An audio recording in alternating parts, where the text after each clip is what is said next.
This video contains discussions of child abuse. Viewer discretion advised. August 20th, 1989. A Beverly Hills mansion, late at night. 2 shotgun blasts shattered the silence. Jose and Kitty Menendez, executed in their own living room, blood everywhere, 16 gunshot wounds between them. Their sons, Lyle and Erik, called 911, hysterical, screaming that someone had just murdered their parents. The police believed them, but 6 months later, the truth came out. The brothers were the killers. Then something happened that nobody expected. Erik Menendez took the witness stand and completely broke down, sobbing, describing years of sexual abuse, rape, by his own father, starting when he was just 6 years old. America watched in absolute shock. Juries couldn't decide. The question wasn't if they killed their parents, it was why. And here's where it gets insane. In 2024, new evidence emerged. A witness came forward. Allegations of sexual assault against their father. This could set them free. This is the trial that shocked America. Let's go back to the beginning. August 20th, 1989, Sunday night, around 10 p.m. 722 North Elm Drive, Beverly Hills, a Mediterranean-style mansion, 6 bedrooms, tennis court in the back, the kind of house that screams wealth. Inside, Jose and Kitty Menendez are watching TV in the family room. Jose's eating berries and ice cream. It's a quiet Sunday night, normal, peaceful. Then their sons walk in with shotguns. Jose is shot first, 6 times. The final shot, point blank to the back of his head, execution style.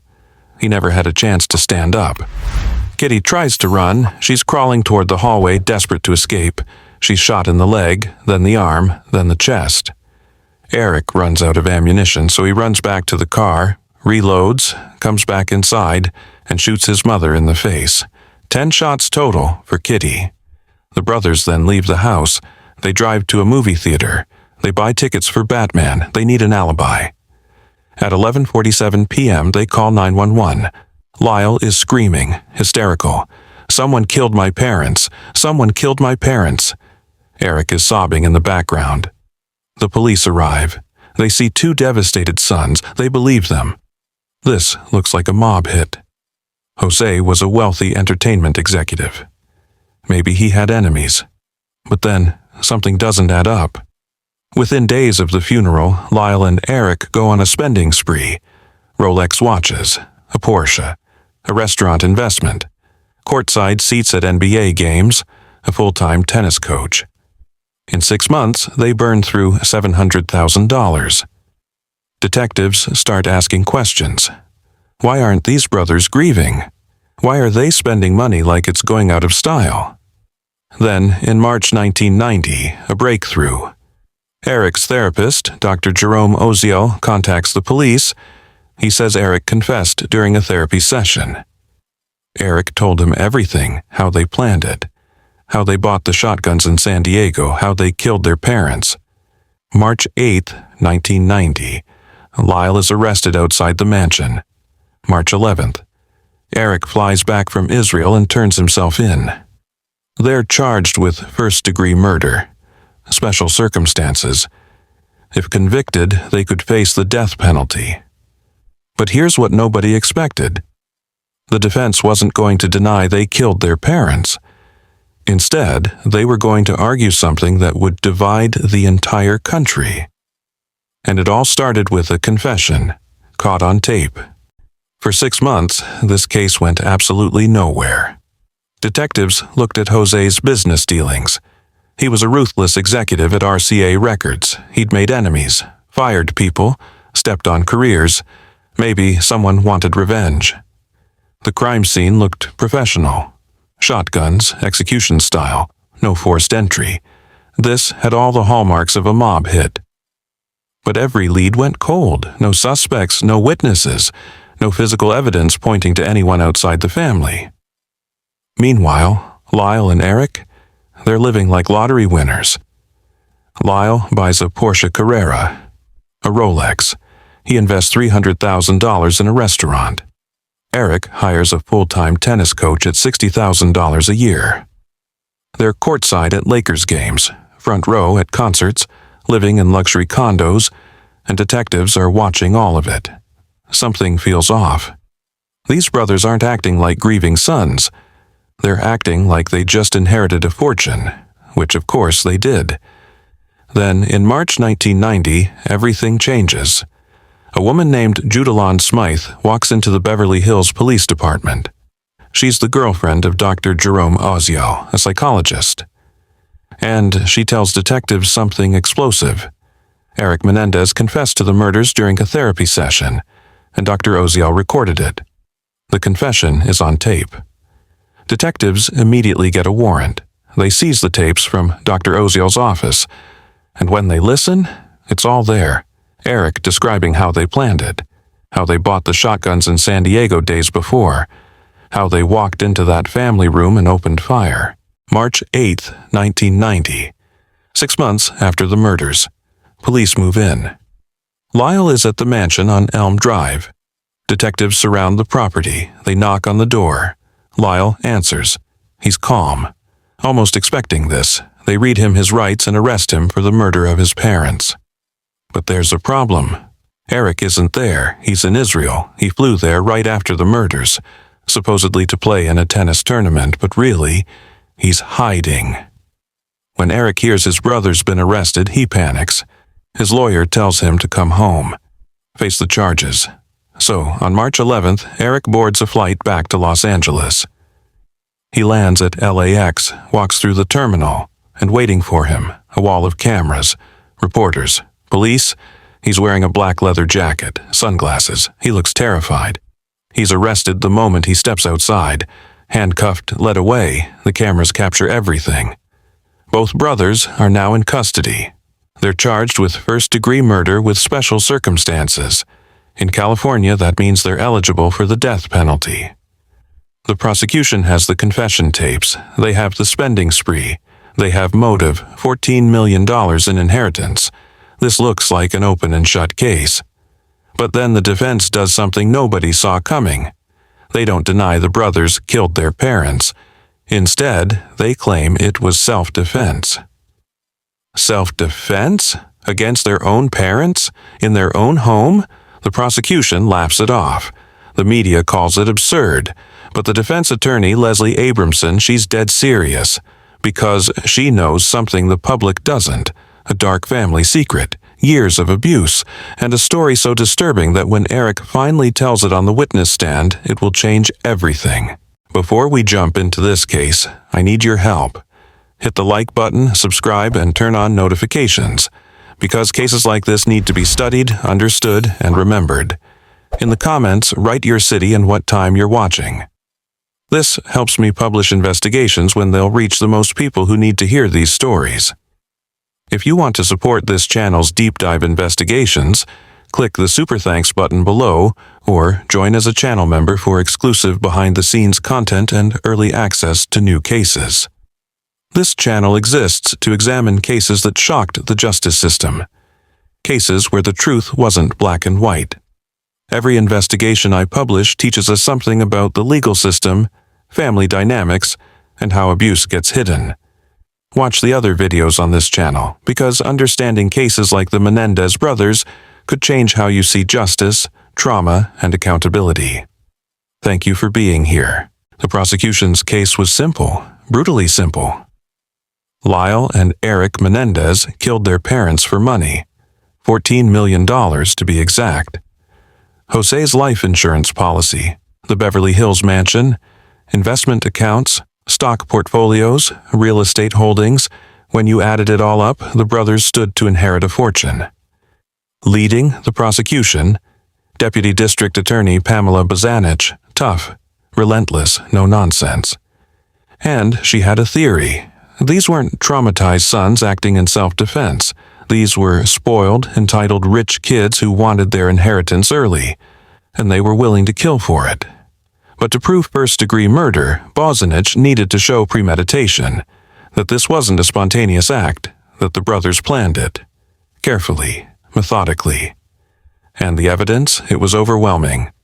August 18th, 1989. 2 days before the murders, Lyle and Erik drive to San Diego.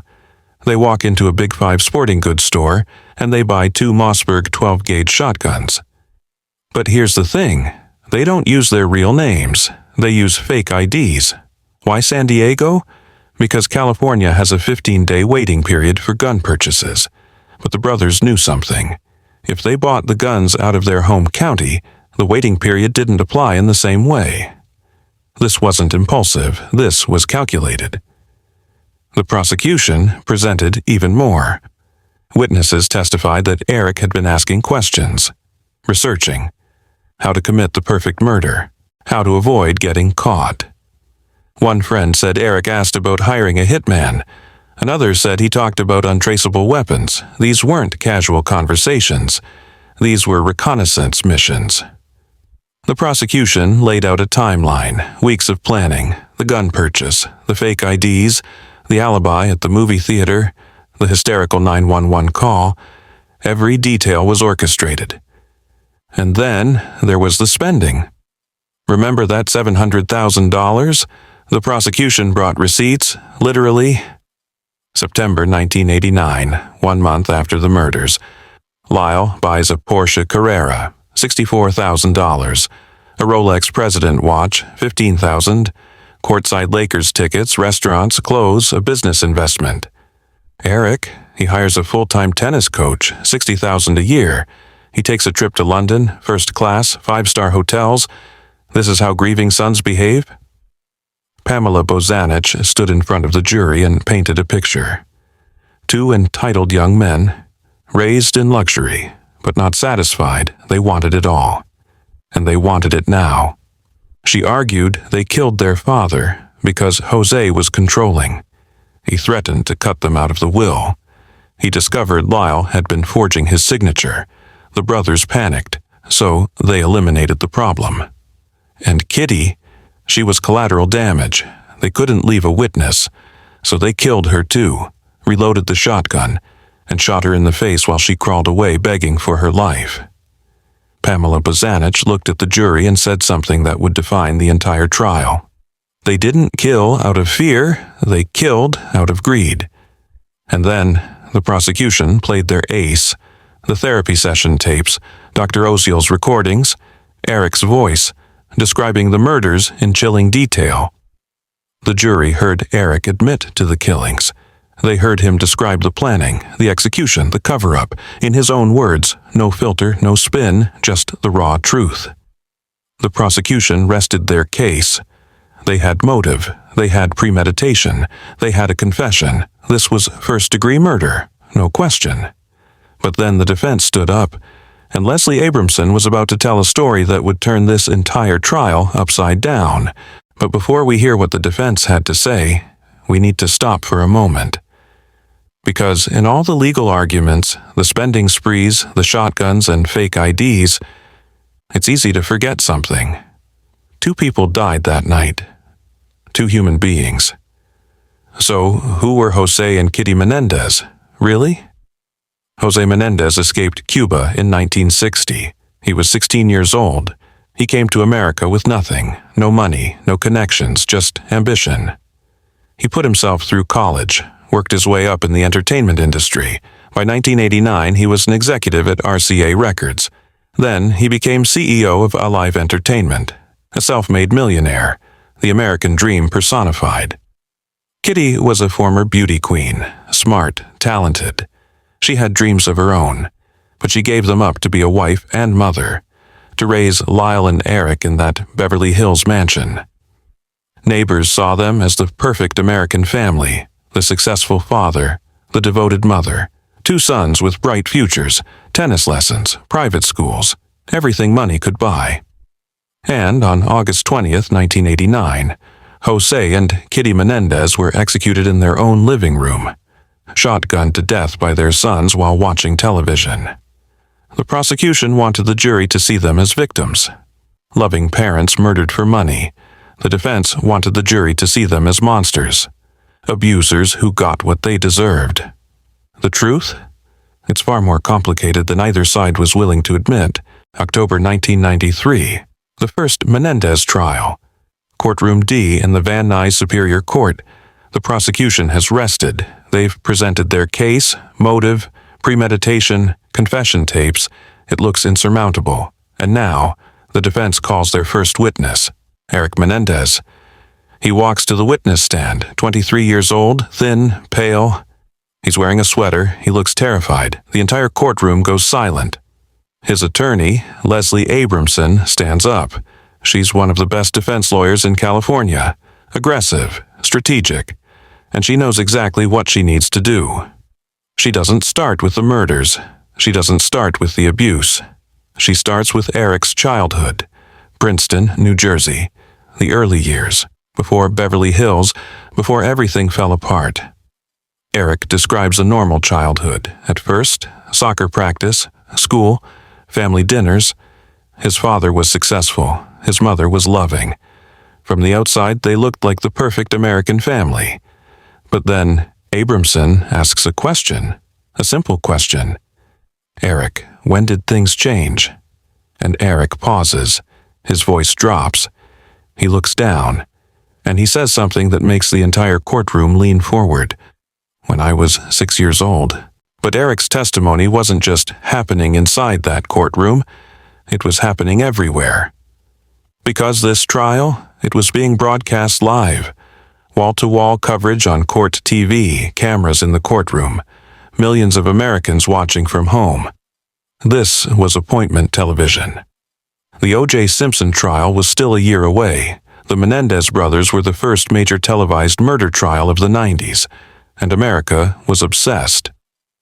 Outside the Van Nuys courthouse, total chaos, reporters fighting for seats, camera crews everywhere, vendors selling t-shirts and snacks. The media called it the Menendez Circus, and they weren't wrong. Public opinion was split right down the middle. 50-50. Some people saw two abused sons fighting for their lives.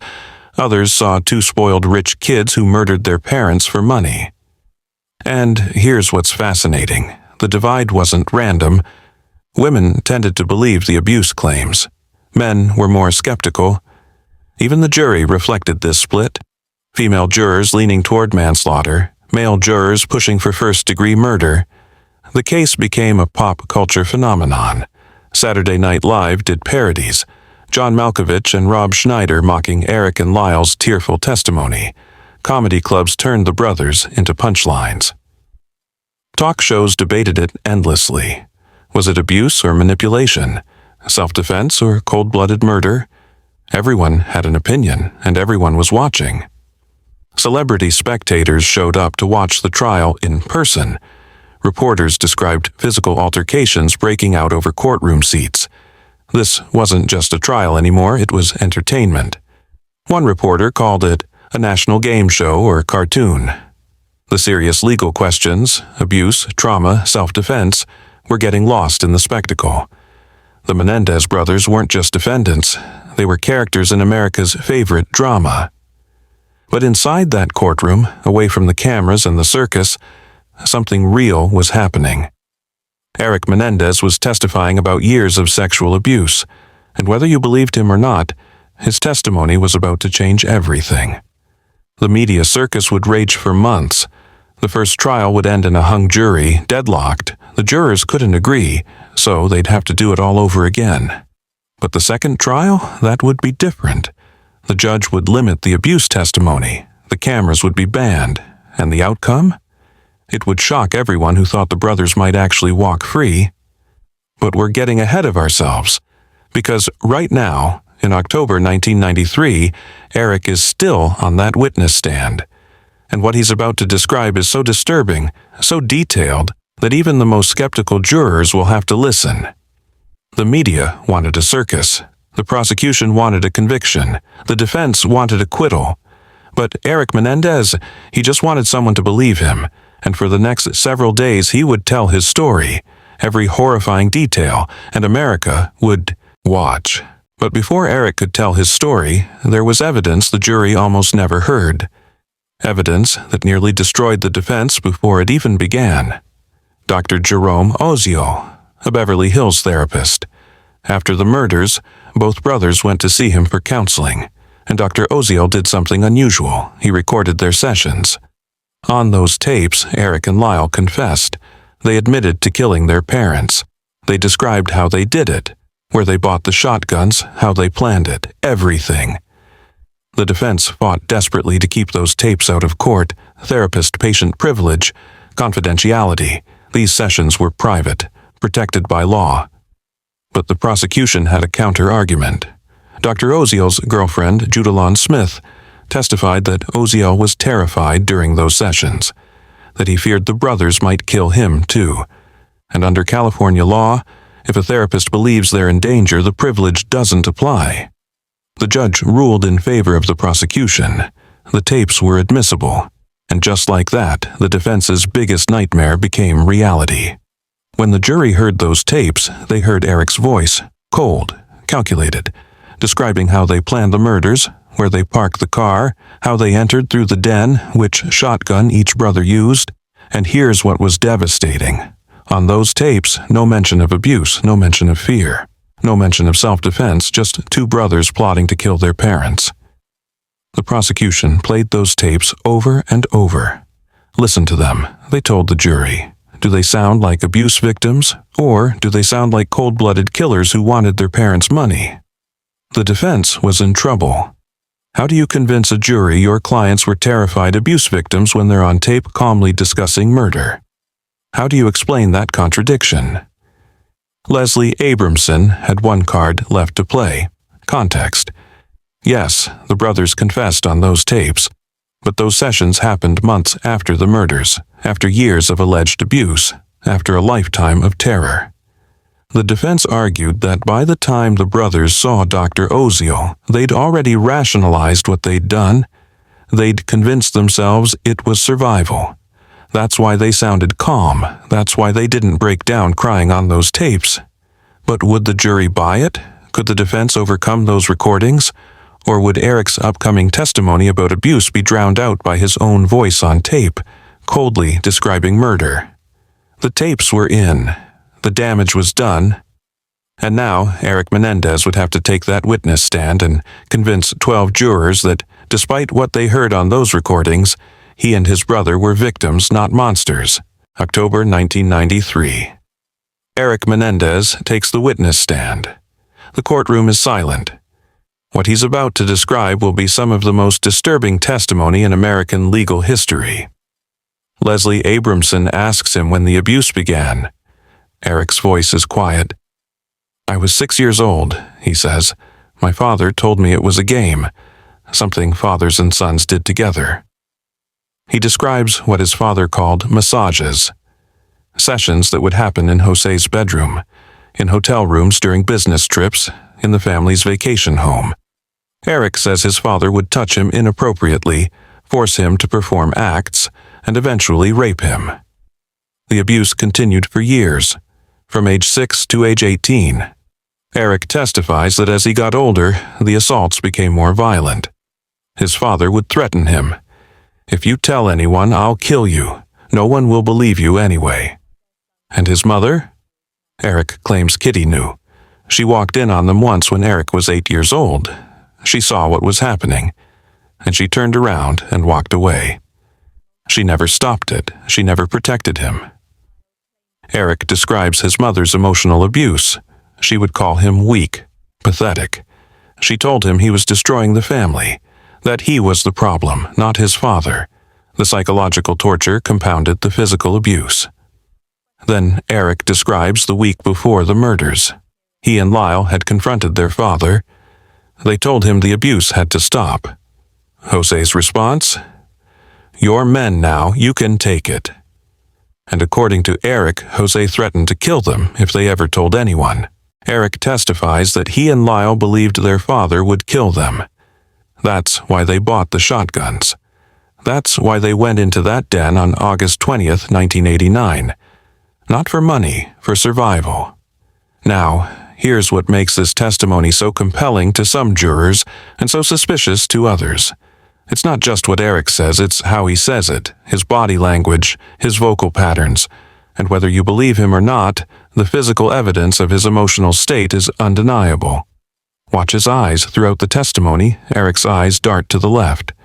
Neurologically, this indicates accessing memory, not constructing a story. When people lie, their eyes typically move right as they create fictional details. Erik's eyes consistently move left. Listen to his voice. It cracks repeatedly.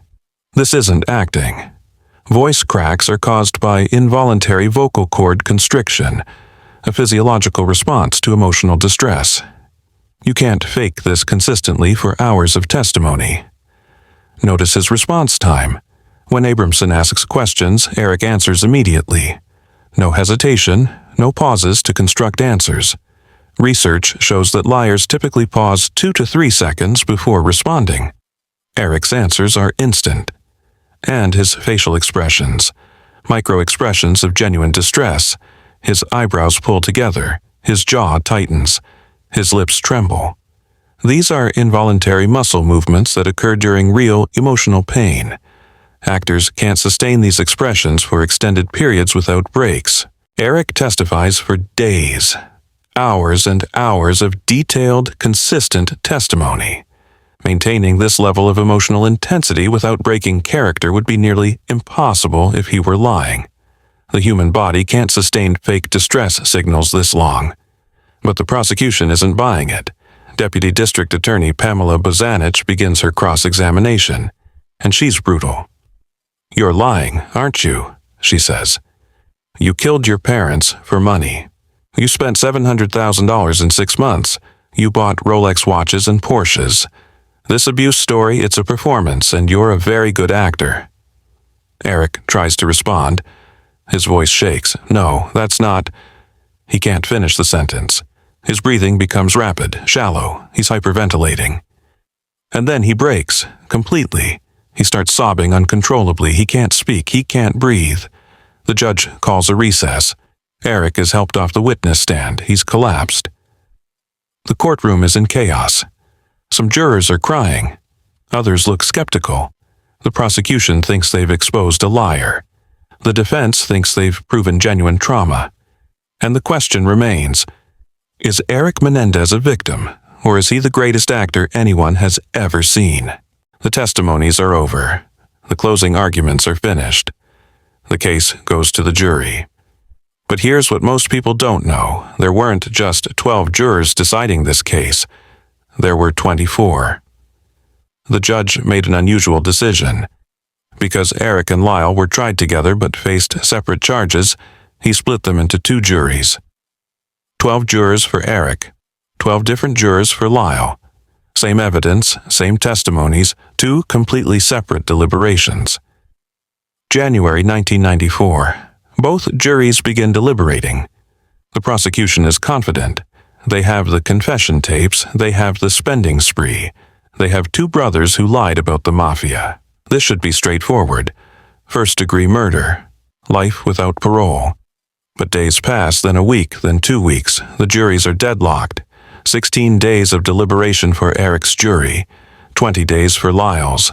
And still, no verdict. Then the news breaks. Both juries are split. 6-6.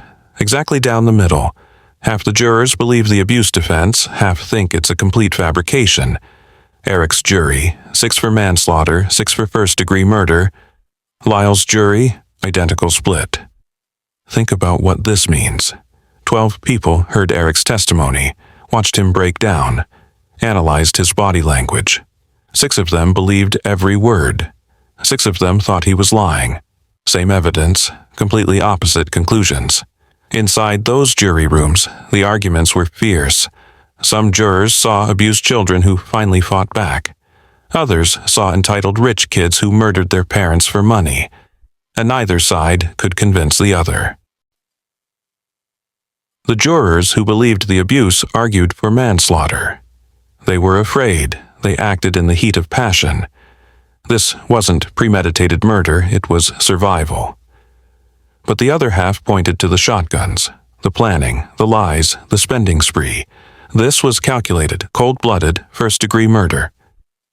January 28, 1994. After weeks of deadlock, the judge makes the call, mistrial. Both juries are dismissed.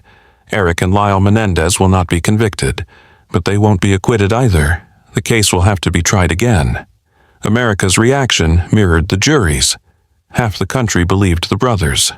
Abuse survivors rallied behind them. Finally, someone is holding abusers accountable, they said, but the other half was outraged. They murdered their parents in cold blood and got away with it. So, why couldn't America decide? Why were these juries split exactly down the middle? Because this case exposed something uncomfortable. Two competing narratives, both believable, both supported by evidence. Narrative 1. Erik and Lyle were sexually, physically, and emotionally abused for years. They feared for their lives. They acted in self-defense.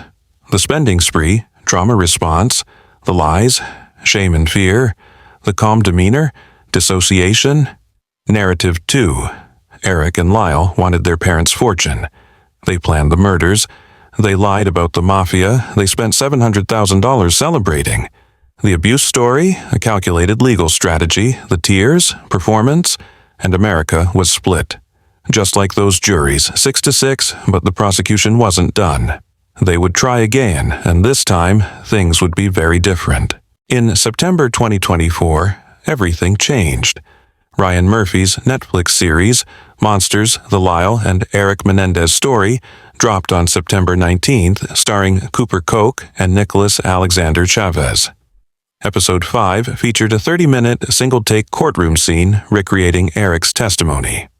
It was mesmerizing, it was controversial, and Erik Menendez himself called it dishonest character assassination from prison. But Netflix wasn't done. On October 7th, 2024, they released The Menendez Brothers, a documentary directed by Alejandro Hartman, where Erik and Lyle spoke from prison for the first time in 30 years. Combined, these shows generated 67 million hours of viewing. Gen Z discovered the case. Celebrities like Kim Kardashian demanded their release, and suddenly, after 35 years, the Menendez brothers had 3 possible paths to freedom. In September 2024, everything changed. Ryan Murphy's Netflix series, Monsters, The Lyle and Erik Menendez Story, dropped on September 19th, starring Cooper Koch and Nicholas Alexander Chavez.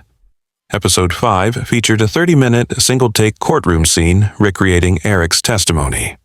It was mesmerizing, it was controversial, and Erik Menendez himself called it dishonest character assassination from prison. But Netflix wasn't done. On October 7th, 2024, they released The Menendez Brothers, a documentary directed by Alejandro Hartman, where Erik and Lyle spoke from prison for the first time in 30 years. Combined, these shows generated 67 million hours of viewing. Gen Z discovered the case. Celebrities like Kim Kardashian demanded their release, and suddenly, after 35 years, the Menendez brothers had 3 possible paths to freedom. The first path seemed most promising. California Governor Gavin Newsom could grant clemency, either reducing their sentence or pardoning them entirely. On February 26, 2025, Newsom ordered the parole board to conduct a comprehensive risk assessment. Would the brothers pose a danger to society if released? A clemency hearing was scheduled for June 13, 2025, but then something unexpected happened. On May 13, 2025, Judge Michael Jasek resentenced the brothers to 50 years to life, making them immediately eligible for parole. 2 days later, on May 15, 2025, Newsom withdrew his clemency investigation. The June 13th hearing was converted from a clemency review to a standard parole hearing, then postponed to August. The governor stepped back. This path isn't closed forever, but it's on hold. The second path is a new trial, and this is where it gets explosive. On May 2, 2023, Roy Rosselló came forward in a Peacock documentary called Menendez plus Menudo, Boys Betrayed. He was a member of Menudo, the 1980s Latin boy band that sold 20 million records. Jose Menendez was a music executive who managed the group, and Rosselló alleged that Jose drugged and raped him as a teenager. This wasn't just another abuse allegation. This was proof that Jose Menendez was a serial predator, exactly what the brothers claimed in 1989. The defense filed a habeas corpus petition arguing this new evidence should grant them a new trial. There's more. California law changed. Offenders who committed crimes under age 26 can now be sentenced as minors rather than adults. Lyle was 21. Erik was 18. Under today's legal framework, they would have received lighter sentences. But there's a problem. Nathan Hoshman, the new Los Angeles County District Attorney sworn in December 3, 2024, opposes a new trial. His office filed motions to block it. Without DA support, this path is nearly impossible. The third path is resentencing. In October 2024, then District Attorney George Gascon recommended it, but Gascon lost his re-election to Hochman. On March 10, 2025, Hochman tried to withdraw Gascon's recommendation. Judge Michael Yessis said no. On May 13, 2025, he resentenced both brothers to 50 years to life. For the first time in 35 years, they were eligible for parole. August 21, 2025. Erik's parole hearing lasted over 10 hours via video conference from Richard J. Donovan Correctional Facility. He described his rehabilitation, educational programs, hospice care for dying inmates, mentoring younger prisoners. He apologized. He took ownership. The board denied him. Risk assessment showed moderate risk of violence. He must wait 3 years minimum. August 22, 2025. Lyle's turn.